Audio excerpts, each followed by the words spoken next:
Մեծ հաղթանակները չեն ծնվում մեկ ակնթարթում, դրանց հիմքում երկար տարիների ճանապարհ է լի առաջին քայլերով, փորձություններով եւ ամենօրյա աշխատանքով։ Հուլիսի 8-ին այդ ճանապարհի հերթական փուլը անցան Հայաստանի ֆիզիկական կուլտուրայի եւ սպորտի պետական ինստիտուտի եւ Սպորտուս հենագիտային քոլեջի շրջանավարտները։ Հանդիսավոր արարողության ընթացքում նրանք ստացան երկար սպասված դիպլոմները։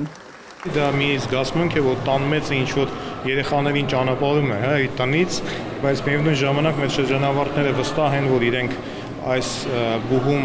ունեն հենարան եւ այս բուհը իրանք ընդունում են որպես իրանց տուն, ոնց որ դա մենք ենք եղել, մենք նույնը սովորեցրել ենք իրանց եւ ցանկացած շրջանում իրանք կարող են վերադառնալ, վերապատրաստվել, ինչ որ նոր գիտելիքներ ստանալ եւ ինչու՞ չէ,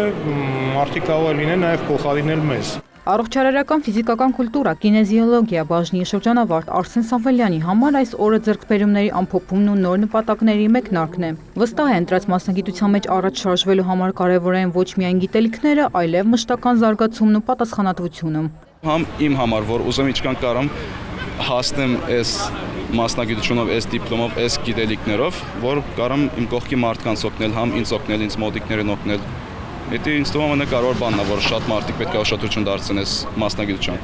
Այս տարի առաջին անգամ ավարտական դիպլոմներ ստացան նաև ֆիթնես բաժնի շրջանավարտները։ Դասախոս Լիլիթ Մկրտչյանի խոսքով այս ոլորտում որակյալ մասնագետների պահանջարկի պայմաններում այս ուղղության ներդրումը եղել է սպասված ու կարևոր քայլ։ Կարող ենք առանձնացնել բարձր նվաճումների սպորտ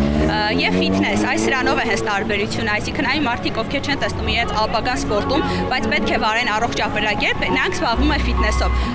Այսքանով էլ բարձր է ֆիթնես մարզիչների պահանջը եւ դերը, ովքեր զբաղվելու են հարության, առողջության բարելավման հարցում։ Ըմբշամարտի Եվրոպայի չեմպիոն Արեն Իսրայելյանը նշում է, չնայած մարզիչների մշտական հոգատարության եւ շրջապատի աջակցությանը, յուրաքանչյուր մարզիկի ամենաբարդ մրցակիցը հենց սեփական եսն է։ Ըմբշամարտ ինքն իրենով պայքար է ինքներս մեր հետ, որովհետև շատ դժվար է այդ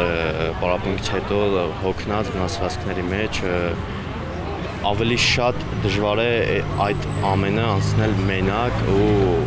ինքդ քո հետ պայքարելով, քո հետ պատրաստվելով։ Սպորտի վաղվա օրը կերտվում է ոչ միայն մարզահարթակներում, այլև այն կրթական միջավայրում, որտեղ ձևավորվում են ոլորտի ապագա մասնագետները։ Այսօր եւս մեկ սերունդ սկսում է իր ուղին, իր ներդրումը ունենալու հայկական սպորտի հետագա զարգացման գործում։ Հասմիկ Պողոսյան, Էդգար Դավթյան, լուրերի համար։